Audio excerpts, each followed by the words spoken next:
My name is Derek. Derek? And is it okay if I put your video on YouTube? It's all right. Okay. So what are you doing? What's your project? Well, my project is social justice and economic equality. Meaning that if you bring about economic equality, social justice runs parallel. If you bring your mind, your ass will follow. They both run in parallel. We are defined socially by economic status. So what we want to do is bring about social justice through economic equality. So, in other words, we are right now in a perpetual state of suspended animation. Well, what do you mean by income inequality, literally people should make the same amount of money? No. I mean, what does that mean to you? And that was a great question. No. You shouldn't get 20. You should get, that's communist. It's a communistic view. And even though socialism isn't bad in its original conception, that's not what I'm talking about. Okay. I'm talking about economic equality, the chance to have a job, bring the workforce back. You know, economic equality means you won't render us impotent because we do not have a job because it's overseas. So one phrase I've heard is income mobility. In other words, if you're born poor in America, if you work hard, you can make something of yourself and acquire some wealth. You can. And is that the goal?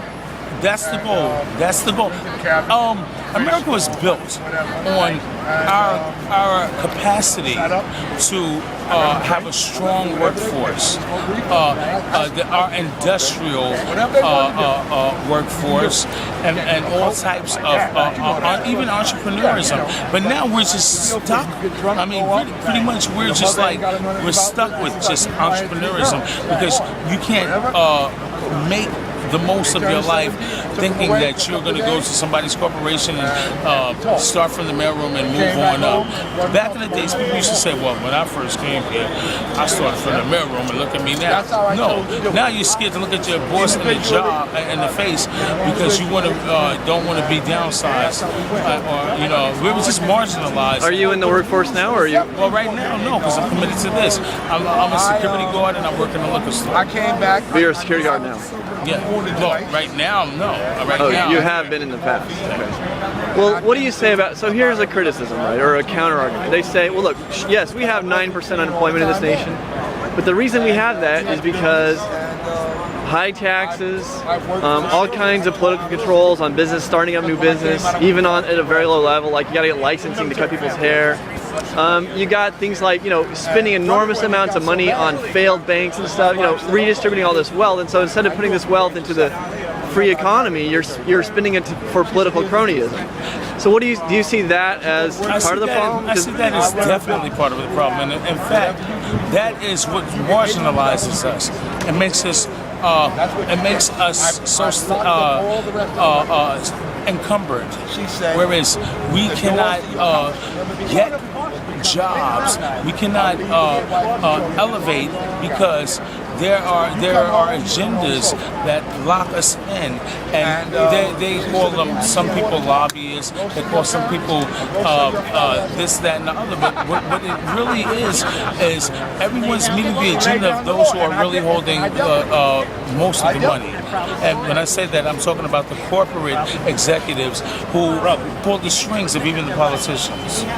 So, I mean, my view, and one position out there is that we should just, you know, get politicians out of business and stop interfering and let people get together voluntarily to form businesses, go into business. America was built on the precepts of the people. Okay. The people. This society was built on the whole revolution, which brought about America being independent from England, was built on us being sustainable without having to be encumbered by unfair taxation without representation and things of that nature. So the people are what are supposed to govern this nation. Now, when I say that, I don't mean that we are supposed to each one. This is, a lot of people here.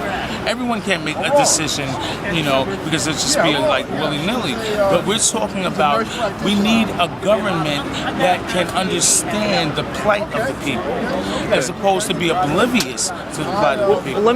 Here's the criticism that I've heard, okay? One of the problems that I'm worried about is cronyism, politicians paying off their buddies with tax money, getting involved in business where they want them out.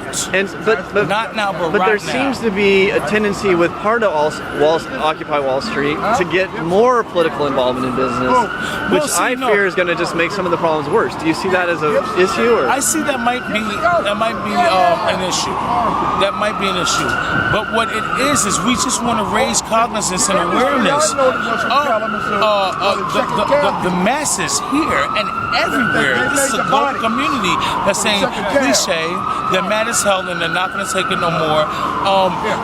That we do want a change, and if it even means a change of the government, some people want capitalism done away with. I am not necessarily for that. But what I am for is for you to spread the bread. I think that it needs to be social justice and economic equality, and one brings about the other.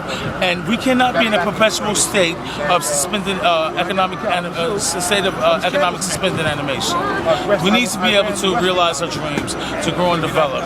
So if, in case the government is encumbering us, we need those forces, those entities, to be gone and replaced with something that works for us.